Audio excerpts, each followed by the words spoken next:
welcome to Scrappin with Sheri. I'm doing something a little bit different today. I am skipping to page 70 in our sketchbook, and that is strictly because I had been videoing some of the other videos, but I found this idea and I came up with an idea to make it really fun for the 4th of July. So I wanted to go ahead and design this page. I won't have pictures for it yet, but I thought it would be a fun one to do just to give a nod to the 4th of July. Now I am going to be using the page 70 in the sketch, and you can see lots of circles and borders on this. It's really busy. I'm going to make this into a 2-page spread, hopefully to kind of cut down on the busy. Now I'm going to be using the Perfectly Patriotic paper pack, and I've pulled some of the papers out of that pack because if you look at the sketch, one of the first things you're going to notice is all of these circles. And there are 4 different colors represented in these circles. And instead of pulling 4 colors, I have pulled 4 different patterns that I'm going to be working with. So I'm going to go ahead and do that part first. But I'm also going to be working with the Fishnet punch. This is something new. It came out with our Coastal collection recently.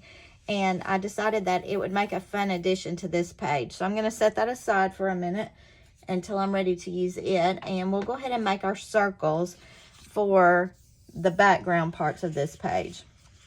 So we really only need 2 circles of each color, and it tells you that we're using the inside of the largest custom cutting system pattern with the red blade. So I'm just going to go ahead and cut all these circles, and they're all going to be exactly the same size.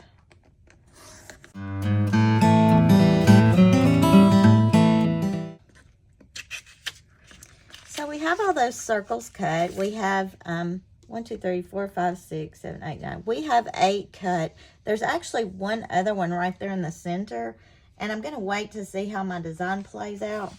Actually, I should probably go ahead and cut it, and you know what? I'll just flip it over and cut it out of this. I may decide I really like this plaid anyway. I did want to say to you though, if you are using paper where you really like both sides of the paper, you're not going to have to use all these different sheets because you could just use the back sides. And I really wasn't wanting to use the plaid a whole lot or the stripes. So that's why I use different sheets for all of these. A little bit of waste there, but that's what I wanted to do to make my design look the way I want it to. Now I'm going to do the hardest part for me next, and that's the borders. And I say the hardest part because I was playing around with the punch at one of my crops in June, the Fishnet punch, and I figured out a really fun way to make it look patriotic. Now, this Fishnet punch is a standalone. It doesn't require the border maker housing or anything to use it. But let me show you what I came up with. In playing around, I ended up weaving some strips to make this look very patriotic. And instead of using double borders all the way around, I'm going to be using this wider border to go around. Now, I've used all cardstock on this, and I say that my white is actually one of my cover sheets. You know, I use those all the time. But it's the navy cardstock and the cranberry cardstock, which are listed as some of the coordinating colors here, and that's why I chose those. Let me show you how I made that border. So the first thing we're going to do is punch the fishnet itself, and we're going to use our navy for that.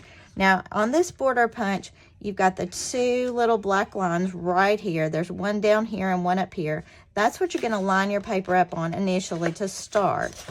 And I had some customers who had a problem with this at my last crop, not lining up there. But what they were finding was their pattern was getting off here. And you've got to notice there's a little triangle right here. It's on the blue. It's also on your paper. And with a design that repeats consistently the same, there's usually a triangle there. And if you line up on the triangle, you're going to get the right spacing every time.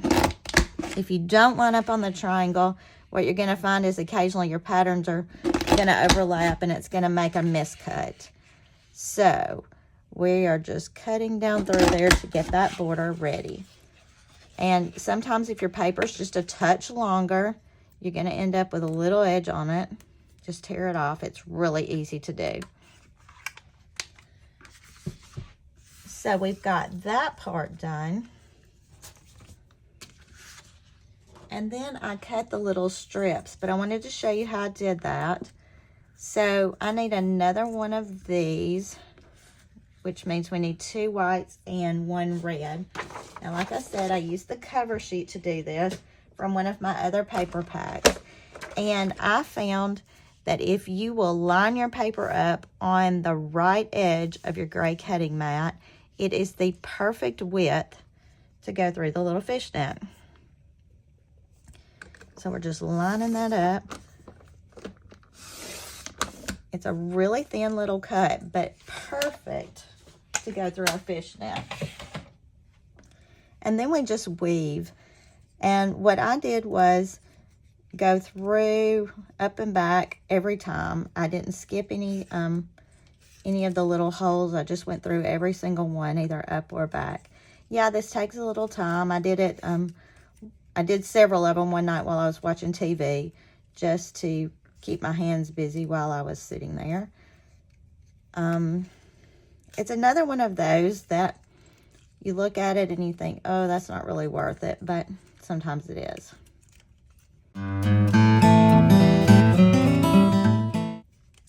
So you can see on the right side of my workspace, I wove the 2 reds with 1 white, and then on this one, I am weaving 2 whites with 1 red. And you just even that up end to end somewhat. And then where I started here, I started one upper and lower, under and then over. I start the next one under and over and under. Sorry, that is so confusing. It doesn't really matter a whole lot though, because the design is offset in the center anyway. So no matter which way you start it, it's going to make a nice look because you're going to have the offset.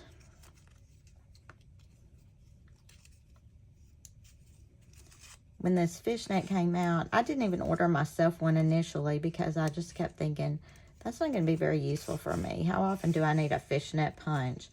But this is such a good generic design. I think it's going to be useful for a lot of different things. I think we'll see a lot of ideas coming from a lot of really creative people over the next few weeks with this one. I think that cardstock is a little easier to weave than the thinner white paper. So you may want to do it all with cardstock just to make it a little bit easier.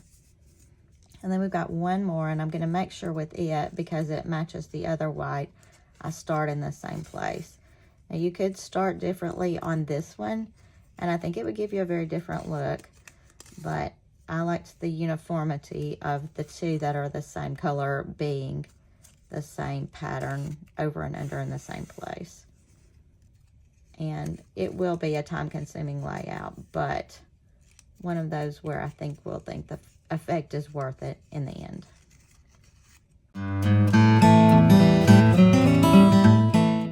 All right, so we've got that border done.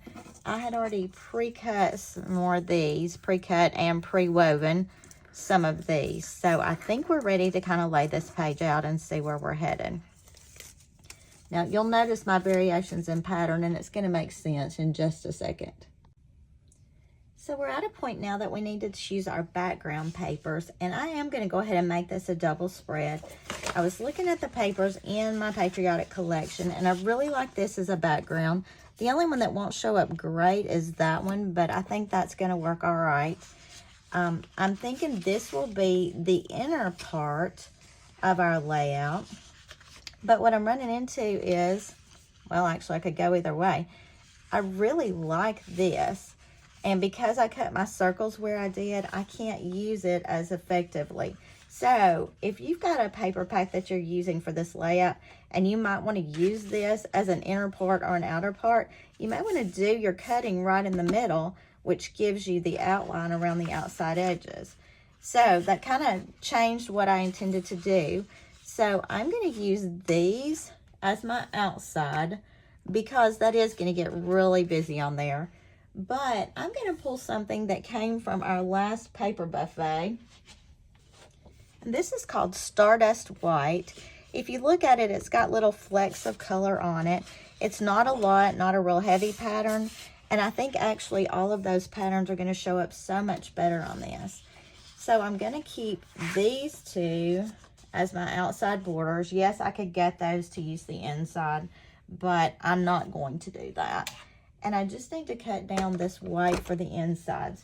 Now, this white is supposed to be an 11 by 11, which means I need to take a 1/2 inch off of one side, then rotate and take a 1/2 inch off again. And that leaves me with an 11 by 11. And I'll do the same on this one. 1/2 inch. And remember, your 1/2 inch line is the first dark line over to the right side of your trimmer. Speaking of trimmer, I don't know if you've noticed on Creative Memories website lately, but they do have on their new photo trimmer coming in August. So everybody kept saying, oh, that's rumors, that's rumors. It was not a rumor because they showed it to us in Mexico, but it is saying now it is coming in August. So we're pretty excited about that. Now I'm going to line these up on my two 13-inch mats. You know, they're put together with the duct tape. I'm going to line these up on here to try to get things a little more centered as I work. And I'm going to go ahead and tape down my backgrounds. Now remember, if you want to take the time to gut these, you are more than welcome to do so. But I'm trying to make at least one part of this a little bit easier today, because the rest of it is very labor intensive. All right, they look pretty even. So let's start laying out. Now remember, on the original sketch, they've got 9 circles and they're all just up against each other. Because I'm going to a 2-page spread, I'm gonna space those circles out. And I don't feel the need to make it like a halvesy kind of thing. So I'm gonna put 1 row of circles on this side of the page, and then 2 rows on this side of the page. And it'll give me just a nice little offset, I think. Go ahead and start sticking these. And I am looking at my spacing top to bottom and making them touch in the middle.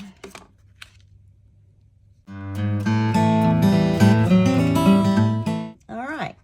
I like this much better as a 2-page spread because it spreads out some of that busyness. But let's lay down all these borders I made. Now remember, I was telling you I made some that were white on the outside with red in the middle. And I have 2 of those because I intended for those to be my outside edges. And then these are going across the middles. And on the sketch, they bring them down lower on the circles. To me, that takes up a lot of space, a lot of real estate. Now, in an effort to make this sketch just as hard as I can possibly make it for you, I want to miter the corners on these outside edges. And you do that with your 12-inch trimmer. This border is going to go across here, so I'm just flipping it upside down. I'm putting the edge of it on the cutting line here, and I'm lining it up with that 45-degree angle.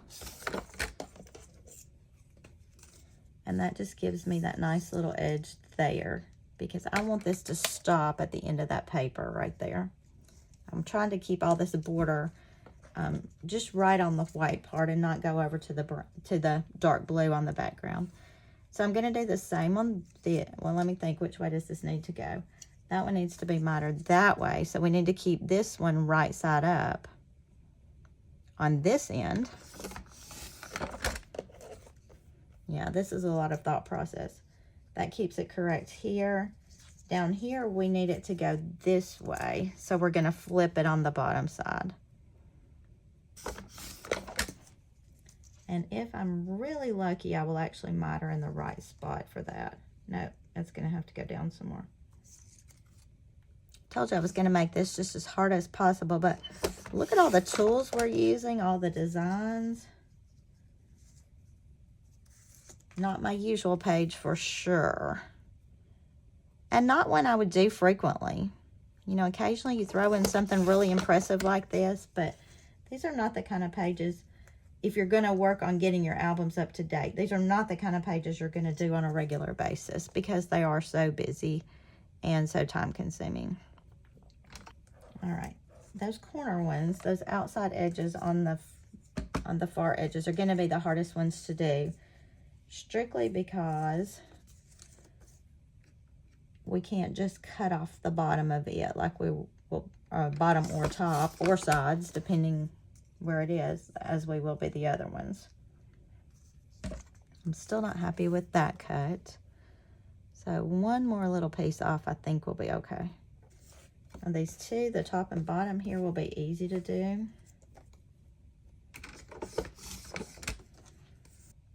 And these do pretty much look the same front and back. If I had used cardstock, they would be totally interchangeable. But the fact that I used a cover sheet on the back makes these not interchangeable. So if you notice that I'm flipping them, it's because of that cover sheet. If you had used plain white cardstock front and back, there would be no need to flip these because they would work either direction. So I've got this one. We need to miter this one to about right there. And I'm probably going to be just a little off on that. Ah, I went the wrong way, y'all. You knew it was coming, didn't you? And I tell you what, instead of trying to fix that, I'm just going to add an embellishment there. So this might have even been a good time to stick these borders on before we actually put the white onto the background, but I didn't do that. I wasn't thinking through the whole process. So I'm going to stick my outside edge border. I am using repositionable tape for this. I don't know that it's necessary, but there are a lot of little holes in it. So I'm going to stick this one, which will help me line up my other two. And again, because we made this a 2-page spread, we've got a lot more background space to play with here. And then I'm going to make this go here. So I just need to trim that off right there. I could do that with my personal trimmer or with my 12-inch. And my 12-inch just happens to be really handy.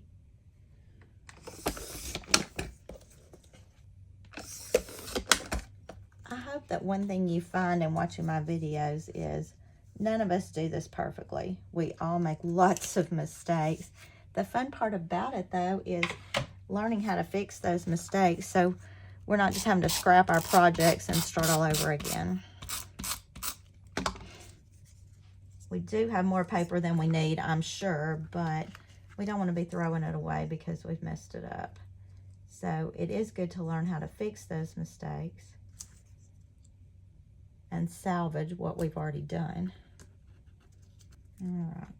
That's not perfect on that edge, but we're going to fix that in a minute too.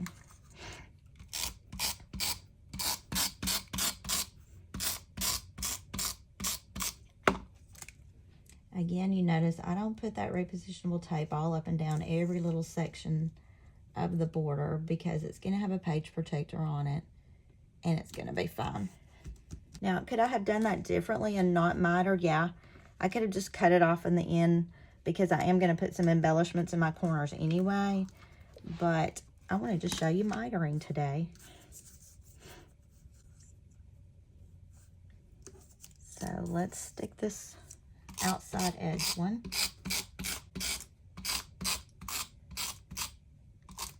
Why would mitering be a good technique to use? And when you're working in the corners of your pages, sometimes you need that little mitering technique so that you have a good finished edge and you don't see where you've overlapped different pieces. So it is really useful in a variety of situations.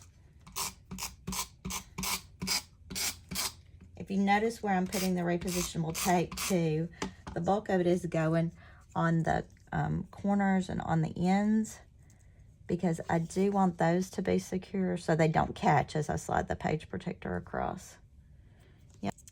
And I was noticing, you know, I'm trying to get this up near the top, like the one on the opposite side. I did notice that I put this one down a little bit too low. So we're going to take it up and slide it just a little bit higher. And here again, the corner doesn't match exactly, but we've cut off all that excess that was sticking out over the outside edges. Now putting that tape on the outside, on the ends particularly, is going to keep those woven strips from trying to pull back out. So what are you thinking so far? We've got the 2-page spread. We've done the biggest elements of the page, the layout in the sketchbook. So let's add a little bit of embellishment and see where we end up. Now, there are so many things we could do in these corners. One thing is we could pull out the stickers that correspond with this collection, the Perfectly Patriotic. We could go back and we could use some of our scraps and a shape maker. And I did pull the fireworks punch because I thought it might be fun to punch a few fireworks to add here and there. But I did want to look at these stickers. I haven't opened them yet, but I have no doubt they're going to be absolutely perfect because they're part of the same collection. So we've got words on one of them. Having a blast, that's really cute. Picnic and parties. Yeah, some of these I really like. But I do want to add some fireworks. I love the chairs there because we do get together with some friends and we sit out in their backyard in our chairs. So let's look at what we could do with the fireworks. This is too busy to me to do fireworks at all. But this red would make some good fireworks. So I'm just going to punch a couple. This again is just a standalone punch. I'm not going to use plaid. This one is too busy, I think, on the front, but we might could make a couple out of the back. Now, remember, I don't really have a plan, so, you know, as I'm punching these, I'm not sure where I'm headed with it, but we'll figure out something. I'm going to use a couple out of this blue. Maybe. And something that I tried just in the past month was playing with the shimmer pens, the brush pens. And I found I really liked the effect on lots of things. Now, with the brush pens, you have to be careful because it comes out kind of quickly. I have this red left over. You know what? I'll just do it on that, and then you'll be able to see it more easily. So when you squeeze this brush pen, you can see the ink start to flow in pretty quickly. And it comes out kind of like that. You get a big blob of it. So that's why you brush it off on something else. But you can add that to your papers. You can add it to stickers. And when it dries, it just gives it a little shimmery effect. Now, I might want to do this even on some of the spokes of these fireworks. And you don't have to cover every little piece of it exactly. This is just to add some sparkle. Now, this does look kind of goldish on here, but when it dries, it has a real clear, very pretty look. I did use this on some stickers recently from the Full of Wonder collection. And we have the blue and the purple. We have a gold and a silver. And I found that it was really, really pretty, but you just need to be aware that it does take some drying time, particularly on stickers. I just found that they didn't absorb the ink very quickly, so you need to plan that. If you're in a hurry, don't use the brush pens on your layout. All right, I'm going to let those dry a second while I am working on some other embellishments. And then we'll see where we are as we finish this up. I do think this Having a Blast is a perfect one to put up here in this top corner. And I am going to add a firework with that. So I'm just going to kind of lay that right there. I do want these chairs down here in this bottom corner. And I think I can make my chairs cover up where I don't like my little glitchy. So that's not going to be a problem. Because this is a sticker, I am going to add a few of the little foam squares to it, just to keep it from laying down too much. Oh, that's dried pretty quickly. And I'm thinking I would like to stick a couple of fireworks over here. On the paper, I'm not going to stick nearly as many. But maybe create a little fireworks area over there using some of the stickers and some of the punches that we did. Kind of makes it look like you're just sitting around enjoying the fireworks in your little chair. Maybe add a blue one over there. Okay, I like the look of that. All right, let's add us a couple of fireworks over here. These lighter blue are showing up. I think they'll show up very well on that outside border. This is a really light blue. That lighter blue even shows up really great on that border. Now, if you remember, I had some glitches in the corners, but they're not really showing up because we got so many other things going on. I like the Having a Blast when you got all these fireworks. That just works out perfectly. I'm kind of centering this on my border over here, so I still got some triangles showing top and bottom. And I'm going to add a sticker. I need a red firework here. We're going to add that right below with a foam square just to pull it up a little bit. So we've still got our area here and here. And I'm all about, I don't want borders on this, so let's just get rid of those. I think these balloons would be great. I would like those to be in an upper corner. So we'll add those up into that upper right corner. And I could even add another grouping of balloons. I kind of like that too. Yeah, you can tell I'm heavy on the embellishments, but that's the beauty of having spread this across 2 pages. I can go a little heavier on my embellishing, especially in the corners. String to that. And we just need something down here in the bottom. I'm going to use the last 2 of these little fireworks I had cut. I'm going to go back and pick up this one other sticker that's got the darker blue splashes in it. And kind of put that here.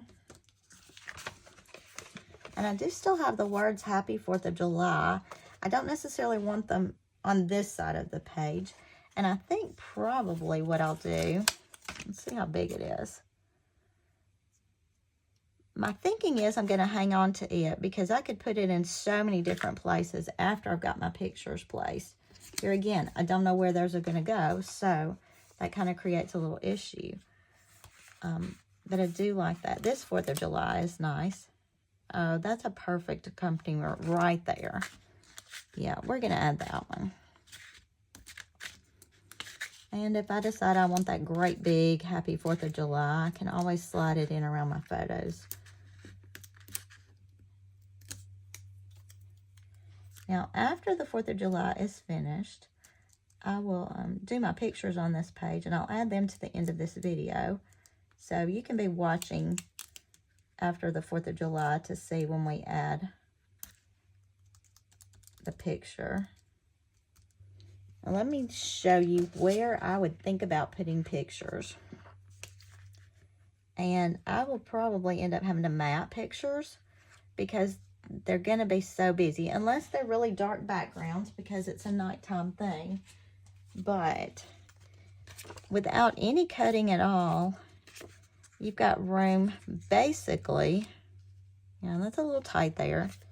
You've got room basically for 3 photos on this page. Your photos can overlap here. Now, the original sketch had just little photos, 3.5 by 3.5 photos on those. But you could get 6 full-size photos on here pretty closely. You'd have to trim a little, but good way to lay out your photos like that.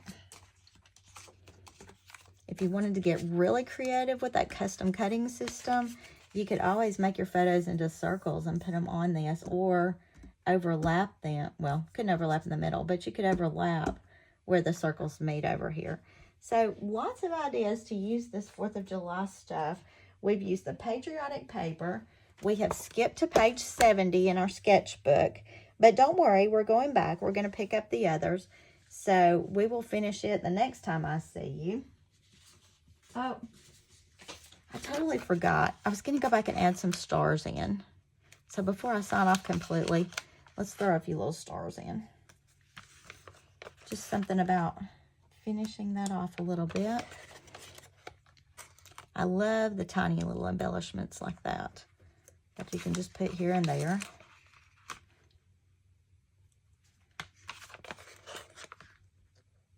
Okay, so there's your Patriotic page on page 70 for the 4th of July. And look for the finished page to be posted at some point in time. I'll try to update you on that on another video. Until I see you next time, happy scrapping.